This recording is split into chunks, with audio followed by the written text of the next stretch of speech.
faith gets real. And we get loud. I'm Lily. I'm Emma. I'm Allison. And I'm Becca.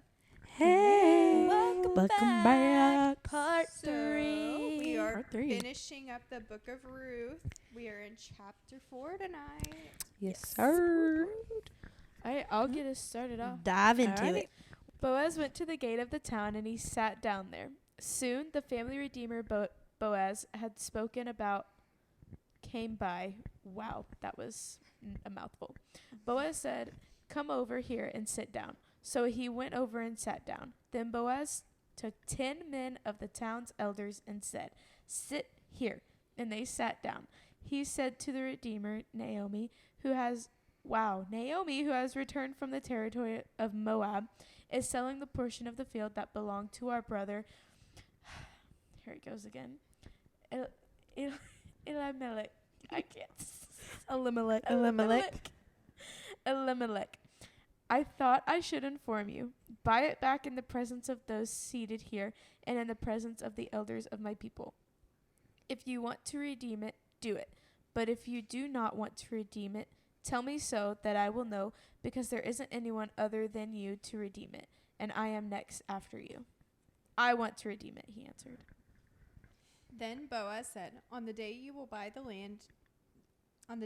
the field from Naomi, you will acquire Ruth the Moabitess, the wife of the deceased man, to perpetrate the man's name on his property. The Redeemer said, I can't redeem it myself, or I will ruin my own inheritance. Take my right of redemption, because I can't redeem it. Hang on, pause. Mm-hmm. So who is this third guy? This Redeemer? Because way back when, Boaz said, I'm a Redeemer, but there's a closer Redeemer. I thought we were talking about God. So who's this other guy? So, Wow, did we completely just get that? I think Well- we skipped a character. no, because I was actually reading in here, which I was also, because whenever it started saying that, in here it says, verse 1 tells us that the other Redeemer came by. The word behold shows us again that the providence of our God, who is always working behind the scenes. Nothing just so happens with our God. We meet this close Redeemer, who in the Hebrew addresses literally as Mr. So-and-so. That's what mine says. At first, he is quick to agree to redeem, and he is thinking it might be shrewd business deal with the potential for great monetary gain. But as Boaz explains more, he backs out quickly. Taking on Ruth and Naomi would come at a great personal cost. It would require sacrifice and selfless love. But this near kinsman was only interested in selfish gain and selfishly thought only for himself. Boaz, as the picture of Jesus, thought for the good of Naomi and Ruth. So Mr. So-and-so missed out on being a part of the story of redemption because he was self-focused instead of trusting God's design. And just like Orpah before him, we do not hear his name mentioned again. So they didn't even give him a name. Gotcha. I was going to say, rereading it, because I'm actually looking at it. So the sentence, now it makes more sense. So it says, soon the family redeemer Boaz had spoken about came by. So the one that he spoke about, so that family redeemer he was speaking about came by. Yes. And then it's a period that Boaz said, come over here and sit down. So it took me a minute to actually really read it. Reading it, I tell Yes, you, no, sometimes you're I have right. to reread these Yeah. things So that's what over I and did. I over reread again. that one sentence a couple times to actually get it. And so, yeah, he was saying the one that he spoke to, he came over and then he spoke with him. So I guess earlier on when he said there was a Redeemer closer, Was then that it wasn't? He it wasn't actually talking meaning about God That's then. interesting. He was talking about another We read family far into that, redeemer. didn't I we? think the symbolism is there about God, but Boaz was also like, well, I know a guy. Like actually, But if he doesn't I didn't want realize- to, Yeah, I because don't it's know. saying though had spoken about, so that would go back to that statement where he is saying, Yeah. but there's a redeemer closer than I am. Yes. So meaning there's another family redeemer Yeah. We just that really you should be wanted going him to be to. talking about God there, didn't we? That's okay though because That's you know okay, what? but now that we're Now reading this and we- now we're seeing it and actually yeah. we understand that there's another person that we So- weren't getting. So sorry, everyone. Our bad. I like It's the okay. first idea better. No, yeah, that's I and like that's the okay first way because better too. we're learning. We're We learning don't like together. Mr. So-and-so.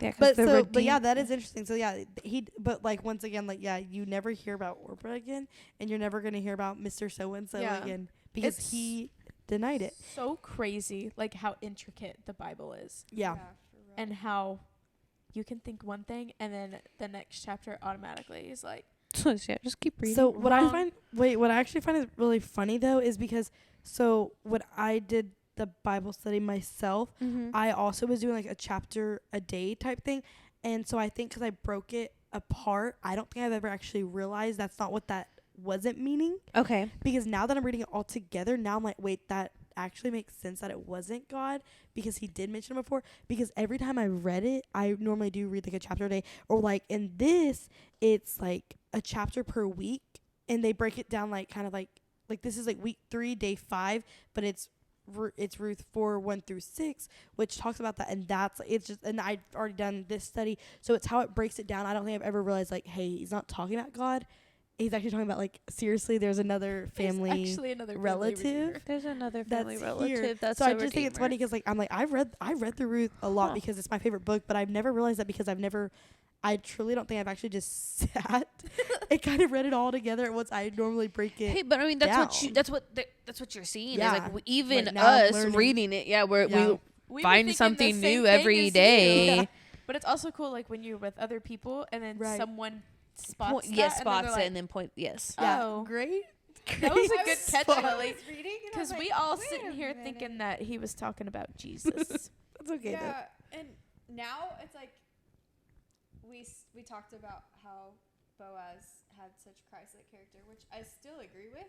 But then it's like, yeah, I'll redeem you if this guy doesn't first. So I'm like, Yeah, so now it's kind of do like I like Boaz as much as I did? But no, now it makes a lot of sense because he did say wait till the morning because there's another redeemer closer. Stay here tonight. And if he wants to redeem you, that's good. Let him redeem you. But if he doesn't want to redeem you, as the Lord lives, I will now lie down until morning. That's what That's wild. 3:13 said. Or, I love learning something new. yeah, so That's hilarious. That's, I hope- that's awesome. I mean, maybe you're learning this with us. Maybe you're not. I And mean, maybe you watched our Last week. and you're like, guys, y'all were wrong. And you know guys, what? Tell I've- us. I've done read thought Ruth we were and I so know. wrong, or you're just laughing right now. 'Cause Yeah. you're just like, Or you're learning it with us and you're like, wow, I didn't see it that Wow. way either. Or they're like, I'm never watching this podcast again. They don't know what they're talking about. We lost him last episode. It's okay. It's okay. Okay. Anyway, continue. Yeah, let's continue. Right. The Redeemer replied, I can't redeem it myself, or I will ruin my own inheritance. Take my right of redemption because I can't redeem it.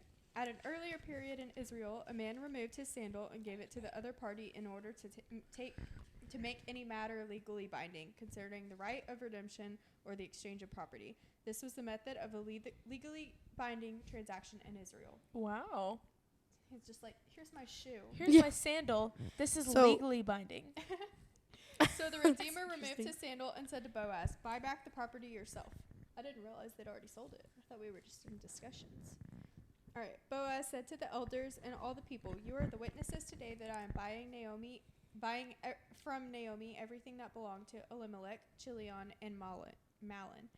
I have also acquired Ruth the Moabitess, Malin's widow, as my wife to perpetrate the deceased man's name on his property, so that his name will not disappear among his relatives or from the gate of his hometown. You are witnesses today. So Boaz, he won because the Mr. So-and-so was not willing to redeem. So Boaz was like, okay, well, because he already said, well, if the other one doesn't want to won't redeem you, then I will. Like, Yeah. as long as the Lord lives, if he doesn't want to, I will. Like, that's what he was saying. So Boaz was willing to redeem. He did redeem, but he was willing to pay the price to rescue Ruth and Naomi. So he was like, yeah, he was all for it. He did it. He would with joy, and everything. He paid the price. He married Ruth because he loved her. At the end of the day, he did. He loved Ruth. They had a connection, and everything. So I just think getting to see that, like how he literally did that for Ruth, just saying like, hey, I'll pay that price at the end of the day because I am the family redeemer, and I did say I would redeem you, and I do feel like I can and everything. So I just think seeing that laid out was good. And then it's also just thinking back, like, in here it once again connects Boaz, like how Christ was for us. Like, Ruth and Boaz, bought with a price because he pretty much, willing to redeem, and then he paid the price so that way he could be with Ruth.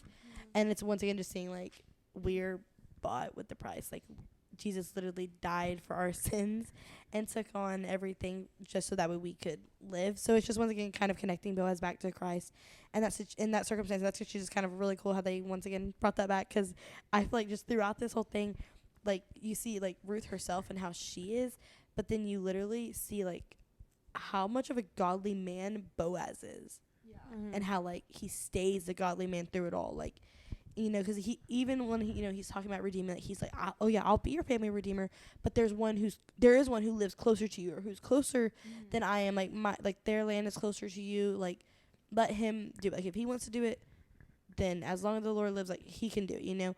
But then he's like, okay, but if he says no to redeeming you, then let me help you, because I don't want to miss out on that redemption. I don't want to miss out on that. So I thought it was just kind of really cool to kind of see it. Like, he didn't miss out on it. He did. He gets to see the restoration and the redemption just of the family. So I thought that was actually really cool to kind of see that again. Right. And I think that's good, and it shows how God's will works and how God allows for free will, like how Naomi tried to take the situation into her own hands, and she tried to set Ruth up with Boaz, and Boaz is like, okay, well, if this guy doesn't do first, and then this guy like was not interested whatsoever. So it's like there were enough turns in the road that something could have happened, but it was like Boaz was clearly the best fit for the job, and like how it all circles back around. And even though this other guy had the opportunity when he knew nothing about Ruth, he had the opportunity, but it was God's will that it ended up being Boaz. Yeah, it's really is kind of cool, because you do get to see like God's plan that was laid out before her, and you get to see how it just like it just flowed. It followed through and everything. So that's actually really cool to go back and look at. All the people who were at the city gate, including the elders, said, "We are witnesses. May the Lord make the woman who is May the Lord make the woman who is entering your house like Rachel and Leah, who together built the house of Israel. May you be powerful in Ephrath, and your name well known in Bethlehem. May your house become like the house of Perez, the son of Tamar, bore to Judah, because of the offspring the Lord will give you by this young woman." Boaz took Ruth, and she became his wife. He slept with her, and the Lord granted conception to her, and she gave birth to a son. The woman said to Naomi, "Blessed be the Lord, who has not left you without a family redeemer today. May his name become well known in Israel. He will renew your life and sustain you in your old age. Indeed, your daughter-in-law, who loves you and is better to you than 7 sons, has given birth to him." Naomi took the child, placed him on her lap, and became a mother to him. The neighbor women said, "A son has been born to Naomi," and they named him Obed. He was the father of Jesse, the father of David. I want to go back, because I was reading this, how awesome it is that the witness prayed over her, may the Lord make the woman who is entering your house like Rachel and Leah, because right here it goes back to the witness prayed that God would bless Ruth like he blessed Rachel and Leah, because it was through Rachel and Leah and their 13 children that God would build the family of his chosen people. Just so seeing that the people were praying that God would build Israel through Ruth, which is actually really cool, because once again you see Ruth leave Moab to go and be in Bethlehem with the Israelites, and you see her relationship with Christ change throughout the whole story, and just growing that, and she's learning who the true restorer of life is and the true redeemer is. So just kind of like seeing that like laid out in front of her, and just getting that blessing put over her, like, may you be like Rachel and Leah, because you know, like that those are God's chosen people. And you know, then once saying like, okay, Ruth, I'm putting that blessing on you now, like you also grow that as well. You also grow my family. So I think that's kind of really cool to go back and see. I just really like that. That was really good. I say, now that I'm looking at it and I'm reading, and of course all I had to do was change the page. Literally. I found it, and this goes back to my point last episode about Ruth being a Moabite and being from Moab. So this says, Ruth was not only a foreigner, she was from an enemy country, Moab. The Israelites despised the Moabites. So when Ruth walked into town, that's like exactly what they saw, a woman with the invisible label of Moabite hovering over her head. She herself wasn't guilty, but she was an easy target for prejudice, and God chose to weave her into his kingly line. So not only, so that's where it was. And so she's a Moabite, so they enemies despise her. She's coming in here, and here Boaz chooses, he wants to redeem her. God puts it, lays it on his heart, lays it on Ruth's heart to even follow Naomi, because she could have chose to stay. But once again, it goes back to your God is my God. So I think that is cool, but it is because, I know we didn't finish it, but the father of Jesse, who was the father of David. So it is in that line of a king, and you see a Moabite woman is who is the start of that kind of there. And I was going to say, what's crazy, because when you read it, this is the thing. You go back to chapter 1, when you realize Ruth and her husband were married for 10 years. They didn't have a kid together. No. And it's kind of like, wouldn't you think she would want that? Like, she probably wanted to bear a child, but God's plan was, those 10 years of marriage, he passed. She gets married to Boaz, and he blessed her with a child. She was able to conceive, and then that child, it now goes down the family. So it's kind of also like, once again, you just see God's plan and how he wanted it to work out, because I would assume that, within those 10 years of being married, that I'm assumed that they wanted to have a kid. They wanted to conceive. I would assume that, obviously, because it doesn't say that, but it does make you think that, because, like, it is kind of like, whoa, like, they were married for 10 years, and they did not have a kid, and then she gets married to Boaz.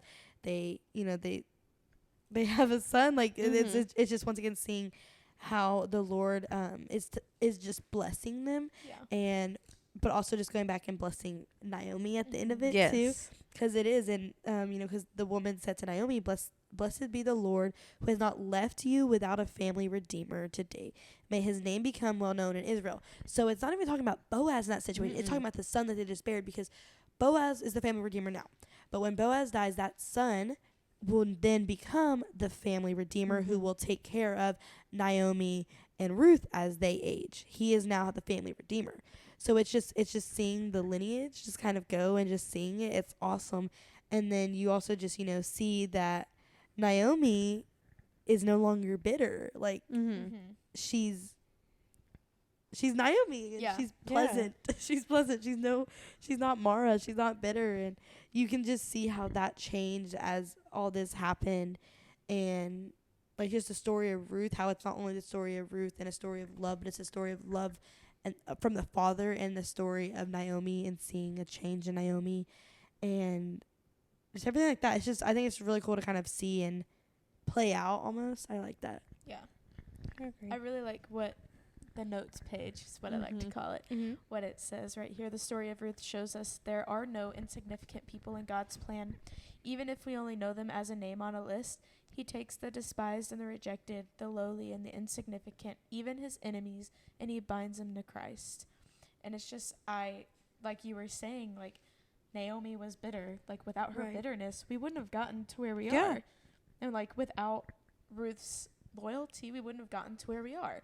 And it's just so crazy to see, like, all these insignificant people, what people would say are insignificant, just be really a part of the bigger picture as a whole. Right. Yes. And it's just seeing how, like, truly seeing, like, because, like, I'm like, literally, the book of Ruth is about Ruth, but, like, I've always, like, just hurt for Naomi, and I've always, like, looked deeper into this story, because as you, like, when you think about it, not much is said more about her. But the thing is, you can see such a restoration in her that because God sent a family redeemer, Boaz, to Ruth. But yes, Boaz redeemed that family, but really, God is the redeemer. God gave the redemption there. He redeemed inside of them, their hearts. That relationship changed. You see restoration, and I really think you really see the restoration in Naomi, because she was bitter, but when her grandson was born, it's just like, you see, like, it's, once again, it kind of go back to, like, the providing, and how when he provides, he, like, overwhelmingly overflowing, like, you just feel that love and the providingness of him, and that just the redemption. So I think you really see that because it says a son has been born to Naomi, and they named him Obed. He was the father of Jesse, the father of David. So it's just seeing like how he provided and how much it just warmed her, like her soul, because it talks about her being empty-handed almost, like in my Bible study earlier, it talks about how like the empty-handedness it felt and how she felt that God turned his hand against her. Yeah. But then it's like, oh no, like he never turned his hand against you. Your hands are no longer empty. Hold that baby, hold that child, hold your lineage, and realize that he is now the family redeemer, and realizing like, hey, like she's just I think she's overwhelmed with God's love, and you do get to see just like how much he provides and how faithful God has been through everything that she went through, because it really is just seeing like, because it makes me think back, because like literally she was like empty-handed, like I'm Mara now, don't call me Naomi, that's not my name, call me Mara, like I'm bitter, that's what I am, like come on, like I don't want to be called Naomi, I don't want to be called pleasant, I'm coming here empty-handed, I have nothing to give anymore. Ruth, go and do it all, right? Then not once does God ever call her by Mara. Not once. Continues to call her Naomi. Continues to see Naomi grow such a love for Ruth and everything, and just see that. And then it's literally, and then he fulfills that, and he gives Ruth the child. Ruth had been married for 10 years, no kids. Now she married Boaz, gets a child. That's a new, it's a new family redeemer, and you're just seeing how God provided consistently through all of this, and like seriously how much of a redeemer he is, and how he is the one true redeemer, and you just see how faithful God is through it all, and how Naomi, like at the end of it, how at the beginning, she was empty-handed. God turned against me. Like, why would you want to be with somebody who God turned against? And then at the end, you see her, like, child, like, holding a child. Like, I can just envision it, like, just holding a child, overflowing with love and joy, and just realizing the faithfulness of God. So I just think that's really good just to kind of see, because, like, it just makes me really think back, like, empty-handed to, like, fully, like, just overflowing. Like, my cup is overflowing, It just really makes me think about that. So I thought it was really, really good. Well, we really hope you enjoyed getting to study and dive a little deeper into Ruth. We learned a lot. We hope you learned a lot. But it's just cool to see, like, even like people that have read it 3-4 times, people that haven't fully read the whole thing.